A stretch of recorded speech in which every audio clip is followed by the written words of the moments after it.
Brought you bye independence. कण कण में स्वाद, कण कण में भारत।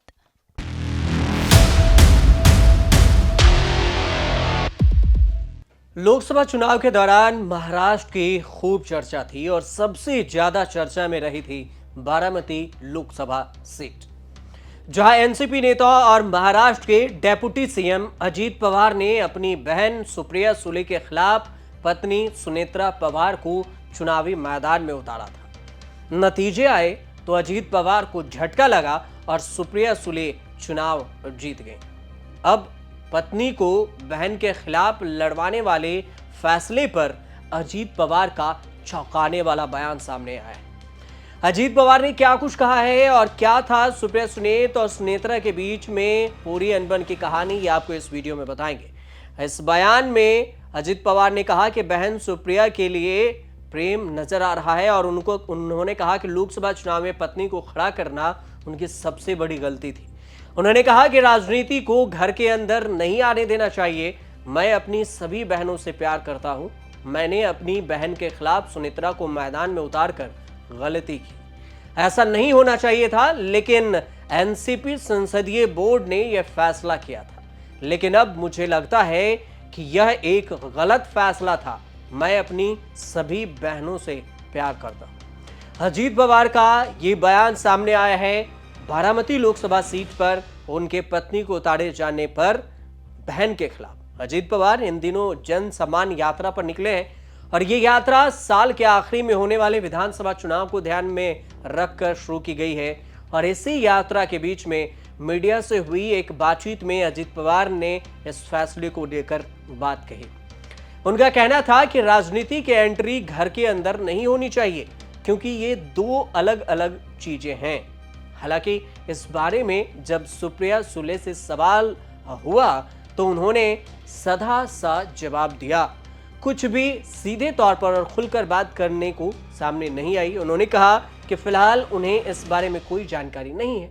आप सुनिए सुप्रिया सुले का बयान। ये मैंने बारामती में अपनी पत्नी को खड़ा किया मेरी बहन के खिलाफ, ये मेरी गलती थी, ऐसा कहा। मैंने ना टीवी देखा है आज, ना मैंने पेपर में आज पढ़ा है, तो मेरे सुनने में नहीं आया है। अजीत पवार के इस बयान पर विपक्षी नेता भी खूब एक्टिव हो चुके हैं। कांग्रेस नेता मानिक राव ने पवार के इस बयान पर कटाक्ष किया और कहा कि अभी तो कई गलतियों का एहसास होना बाकी है। बहुत सारे गलती का एहसास अभी उनको हो रहा है, अच्छी बात है। उनका कोई गलत नहीं है, उन्होंने सही कहा है। वहीं उद्धव ठाकरे गुट वाली शिवसेना उम्मीद कर रही है कि अजीत पवार को अपनी गलती का एहसास होगा और वो वापस अपने चाचा यानी कि शरद पवार के पास एक दिन जरूर लौटेंगे। कोई भी व्यक्ति जो सुबह का भूला हो और शाम को घर लौट आए तो भूला नहीं कहा जाता।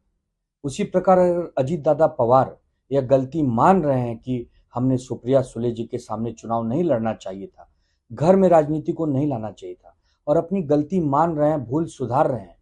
ये तो बड़ा ही स्वागत योग्य कदम है। एक गलती पर आज उन्होंने अपनी भूल सुधारी है, हो सकता है कि दूसरी गलती पर भी भूल सुधार लें। जो गलती महायुति के साथ उन्होंने जाकर की है, अपने आदरणीय मार्गदर्शक शरद पवार साहब के खिलाफ जाकर की है, अगर उस गलती को भी सुधार लें तब तो उनके भविष्य के लिए भी अच्छा होगा। आपको बता दें कि अजीत पवार ने अपने चाचा शरद पवार को बड़ा झटका देते हुए बीजेपी से हाथ मिला लिया और कहा जाता है कि अजीत पवार पार्टी में सुप्रिया सुले के बढ़ते सक्रियता और बढ़ते कद से नाखुश थे। यही वजह है कि उन्होंने बगावत कर दी और उन्होंने अपने समर्थन में खड़े विधायकों के साथ राजभवन पहुंचकर डेप्यूटी सीएम की शपथ ले ली। लेकिन इस फैसले के बाद कई मौकों पर उनका रसूख और तेवर में थोड़ी सी कमी की महसूस जरूर दिखाई दी। लेकिन तब भी अभी महाराष्ट्र की राजनीति में चाचा और भतीजे की लड़ाई की खूब चर्चा होती है।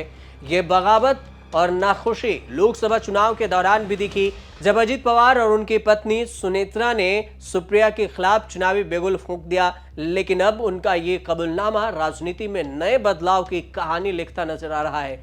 सवाल पूछे जा रहे हैं कि क्या ये अजीत पवार की घर वापसी की तैयारी है? ऐसे सवाल इसी तरह के इशारा कर रहे हैं।